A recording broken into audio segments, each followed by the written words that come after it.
And my gut, Pat, is that the Mizuhara story is probably the one. Hey man, you got to help me with my bets. We've been friends like 8 years and everything. What? Oh my gosh, this is expensive. Well, I'll transfer it for you. I can only do $500,000 at a time. Got it. I pay it off. Yeah. What do you think? Says this report. When asked Tuesday to provide proof that Ohtani or his representatives have reported the theft to an investigating agency, a spokesperson for Ohtani declined to comment. I'll tell you this. I'll tell Larry, I'll tell anybody this.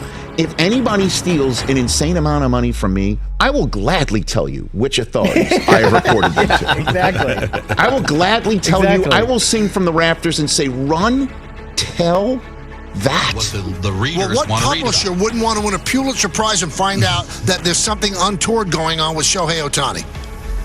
It could be the biggest story ever.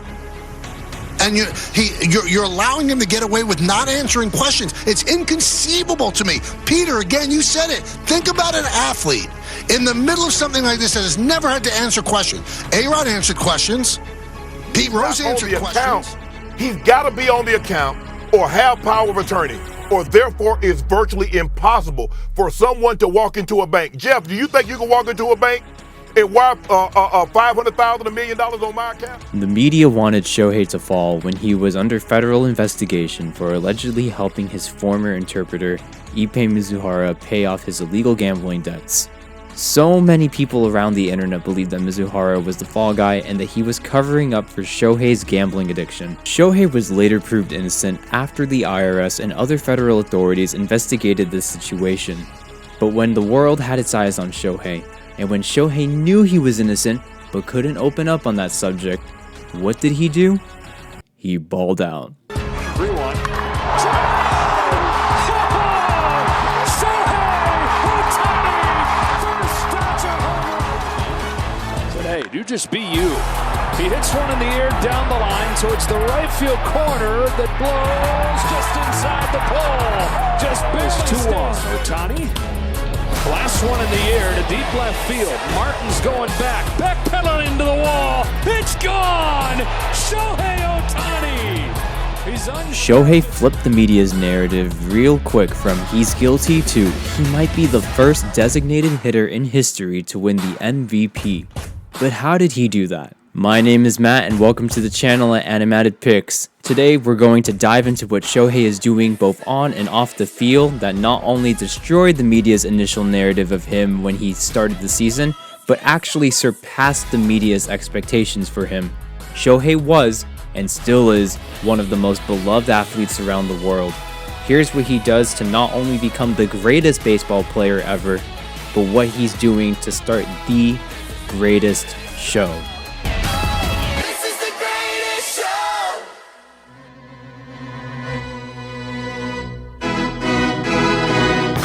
Arguably, the Dodgers are better at player development and game planning than the Angels, and Shohei's approach to the plate is proof that he's not only locating the ball better, but it's also showing that the Dodgers are leaning into what makes Shohei, Shohei. These two images, going back to the actual subject at hand, detail Shohei's swing rate when under 2 strikes. The one on the left is when he was an Angel, and the one on the right is when he's a Dodger. You'll notice that the upper left corner of the strike zone is more red-heated with the Dodgers graph than the Angels. This means that he's finding more success swinging in that area, but why is there such a big difference? Well, the Dodgers are encouraging him to be more aggressive and to swing at pitches in that area. Shohei laid off pitches around the boundaries and he's not only swinging less at pitches, but he's also making high contact. Not only does this graph highlight Shohei's discipline at the plate, but it also shows he's reading the ball better. And do you know how hard it is to read a pitch in baseball? That not only takes skill, but athletic strength. Pitches look so easy to hit for non-avid baseball fans, but once you pay attention to the velocity and direction of each pitch, my gosh, they look crazy. And then, when you put them in sequence, they look even crazier. Alone, these pitches that you see look weird to locate, but once you lay them one over the other in sequence, it's almost impossible to predict which pitch to hit and where to hit it. This decision is hard enough to make, but you need to do it in the blink of an eye. I am not kidding. The distance between home plate and the pitcher's mound is 60 feet and 6 inches. When the pitch is released, it's about 55 feet from the plate, and the ball traveling around 100 miles per hour takes about 375 to 400 milliseconds to reach home plate. That's about the time it takes you to blink. The batter needs 75 to 100 milliseconds to identify the ball, and the time it takes to swing is around 150 milliseconds.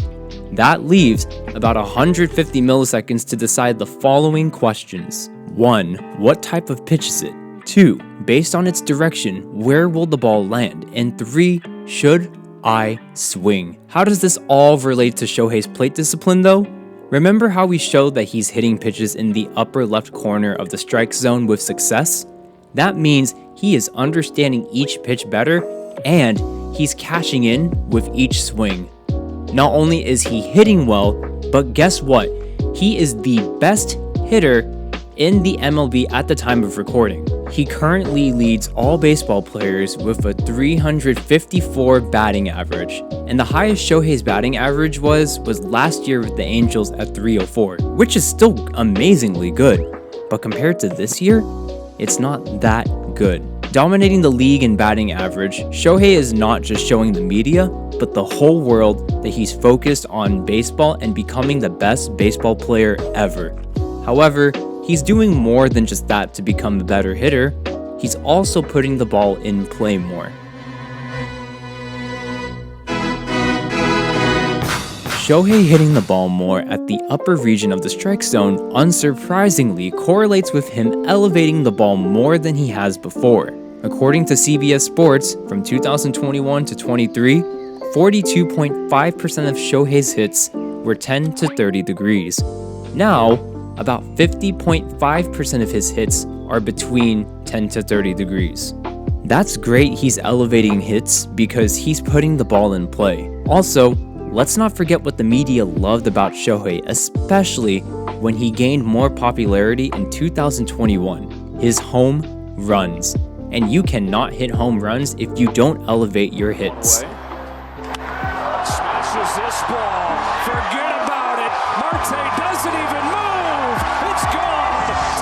2-0 LA. Not surprisingly, Shohei is tied for third in the league for most home runs, past Hideki Matsui, who had 175 career home runs for the most home runs by a Japanese-born MLB player, and past his own manager, Dave Roberts, for the most home runs by a Japanese-born Dodgers player. But don't just look at these stats alone to see he's lifting the ball more than ever. Who leads the league in slugging?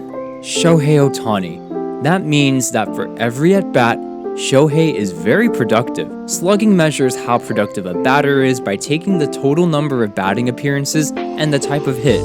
For example, did he hit a triple, a double, a home run? Maybe he even hit a single. Come on, Alex! Oh, I tore my ACL. I tore my ACL. My ACL. I'm tired. Coach, I'm tired. Get through it. How many bases, essentially, did they cover? Not only is Shohei the slugging leader, but he's the leader for on-base slugging percentage. Shohei breaking home run records, putting the ball in play, and getting more success at home plate destroys the media's initial narrative of watch Shohei's downfall. Did the media think of Shohei as a home run machine before? Yup. Does the media still talk about Shohei's downfall? Nope. Shohei is smashing baseballs left and right, and you might ask yourself, how is Shohei getting even more success at the plate? And I think the next section might answer it. Shohei joining the Dodgers not only showed that he is committed to being on a playoff contending, World Series aspiring, winning franchise, but him joining the Dodgers, I'd argue, helped with his success because if you're in a team with better batters, opponents must attack the strike zone more. Why attack the strike zone when there are better batters? Well, the better the batter, the less likely they'd be fooled by balls and missed pitches. You can't just walk all those good batters. You hope that they draw soft contact enough to get, let's say, a ground out, double play, maybe even some pop outs. But remember what we covered in the previous section? We know Shohei can locate the ball well in the strike zone, and we know Shohei can hit the ball hard when it's in that cash zone. When Shohei was an Angel, the only other good hitter was Mike Trout, and he's still very good.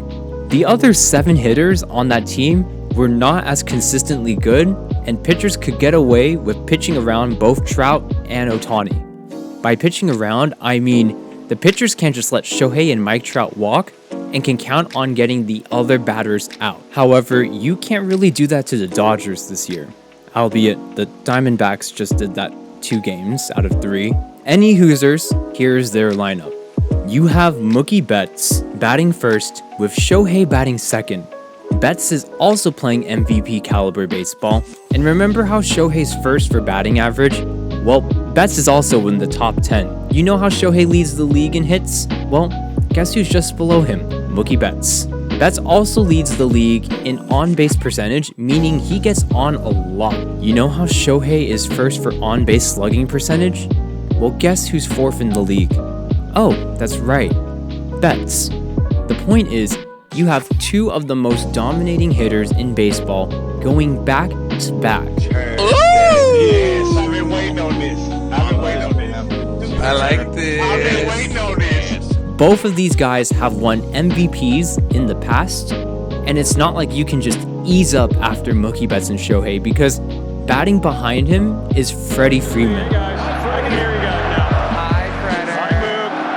who I think is batting around 290, and while he typically goes around 300, he's still a consistently good hitter. And that's just the top 3. Behind them, you have Will Smith, Teoscar Hernandez, and Max Muncy, who is currently out. And that's 6 out of the 9 batters in the Dodgers order who are above average hitters going back to back to back. So you can't just rely on getting batters around Shohei out, because most of the batters around him will not. And going back to the point about attacking the strike zone with a lot of good batters, Shohei being on this team means that he's seeing more and more pitches that he can smash. Beyond that, the Dodgers lineup around Shohei is giving Shohei the opportunity to not only get on base more, but the opportunity to score more runs. Joining the Dodgers from the Angels puts Shohei in a bigger media light. And while his LA stardom might have made the media's Shohei's downfall narrative more dramatic, it's making his success shine brighter. However, he's not only destroying the media's initial narrative, but he's doing it with a smile. You know how sometimes people say, you do better with your job when you have fun? Well, Shohei might reaffirm that idea. As early as spring training, Shohei was learning Spanish with Teoscar. Dile, buenos días. Buenos días. Dodgers. Sí, buenos días, fanáticos. ¿Fanático? Sí, fanáticos. Fans. And he got to reunite with one of his best friends from Japan, Yoshinobu Yamamoto. These two, they are so funny. Also, as a side note, these are some of the biggest bros I have ever seen. Yamamoto is new to Los Angeles and to America as a whole, so having someone he knows may help with adjusting to the new culture and area. And maybe you can argue the same thing for Shohei moving from Anaheim to LA. Being with a familiar face may have helped him in changing teams. For his entire MLB career, Shohei has never experienced a winning season. Now, the Dodgers sit atop the NL West, and they're chasing after both the Phillies and the Yankees for the best record in baseball at the moment. He's seeing success at the plate, his bat is more protected, and it seems like he's getting along with the other players well. Also, I don't know if you have seen this video, but Shohei, at one point, was getting pranked by the Dodgers when they were playing against the Diamondbacks. They pretended to put a pinch hitter in for him, and Shohei was like, "What are you guys doing? Are you kidding me? You're crazy. I want to hit." You know, apart from the funny pranks and stuff, I don't think you would do this to just anyone. If you're one of the guys on the team, they're going to give you a fun but hard time. And I think this shows that he gets along with everyone. Just look at how Teoscar's laughing in the back, and everyone is just so eager to see his reaction. But while having fun doesn't necessarily mean you'll play well, Having fun may be a sign that you are. Speaking about having fun, did you also enjoy this video about Shohei Ohtani? Also, what else do you want to see from this channel? Let me know down below. If you want to hear more about social trends, movies, TV shows, sports, and more, don't forget to like, subscribe, comment, and share this with a friend. This channel is your one-stop shop for all of those things. Have you wondered what it was like to watch prime Muhammad Ali, or to be alive and in Chicago when Jordan dominated the NBA? Ladies and gentlemen, now you get that chance. Keep up with Shohei, see him live now, and you too can witness one of the greatest athletes ever. So grab your peanuts and Cracker Jacks and watch the show. It's just starting.